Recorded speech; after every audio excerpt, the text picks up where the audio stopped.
സംസ്ഥാന പോലീസ് മേധാവിയുടെ ഭൂമി ഇടപാട് കേസ് പണം നൽകി അവസാനിപ്പിക്കാൻ നീക്കം. 30 ലക്ഷം തിരികെ നൽകി കേസ് അവസാനിപ്പിക്കാനാണ് നീക്കം. സർക്കാർ ഡിജിപിക്ക് ഇത് സംബന്ധിച്ച് നിർദ്ദേശം നൽകി. പണം നൽകാമെന്ന് കോടതിയെ അറിയിച്ചേക്കും. ഡിജിപി നിയമക്കുരുക്കിൽപ്പെട്ടേക്കുമെന്ന സൂചനയിലാണ് മുഖം രക്ഷിക്കൽ നടപടി. ജനം ബ്രേക്കിംഗ്. പോലീസിനും സർക്കാരിനും ഡിജിപിയുടെ ഭൂമി ഇടപാട് നാണക്കേടുണ്ടാക്കിയ സാഹചര്യത്തിലാണ് വിഷയത്തിൽ സർക്കാർ ഇടപെട്ടത്. വിവാദം തുടർന്നാൽ കാര്യങ്ങൾ കൈവിട്ടു പോകാനുള്ള സാധ്യതയുണ്ട്.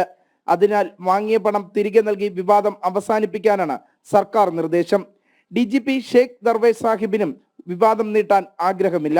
സർക്കാർ നിർദ്ദേശം കൂടി വന്ന സാഹചര്യത്തിൽ 30 ലക്ഷം രൂപ തിരികെ നൽകി കേസ് അവസാനിപ്പിക്കാനാണ് സാധ്യത. പണം തിരികെ നൽകാമെന്ന് ഡിജിപി കോടതിയെ അറിയിച്ചേക്കും. നിയമ നടപടികളുമായി മുന്നോട്ടു പോകുമെന്നാണ് ഡിജിപി കോടതിയിൽ മുൻപ് സ്വീകരിച്ച നിലപാട്. ഭൂമി തർക്കം ഉടനടി തീർന്നില്ലെങ്കിൽ കുരുക്കാകുമെന്ന അവസ്ഥ വന്നതും പണം തിരികെ നൽകാനുള്ള തീരുമാനത്തിന് പിന്നിലുണ്ട്. ബാധ്യത മറച്ചുവച്ച് കരാറിലേർപ്പെട്ട സാഹചര്യത്തിൽ വഞ്ചനാക്കുറ്റം ചുമത്തുമെന്നതാണ് പ്രധാന പ്രതിസന്ധി. ഡിജിപിയുടെ ഭാര്യയും കേസിൽ പ്രതിയാകാം. 5 ലക്ഷം രൂപ കയ്യിൽ വാങ്ങിയതും തിരിച്ചടിയാകും. 2 ലക്ഷം രൂപയിൽ കൂടുതൽ ഒരു ദിവസം കറൻസിയായി കൈകാര്യം ചെയ്യാൻ പാടില്ലെന്നതാണ് ആദായ നികുതി നിയമം പറയുന്നത്.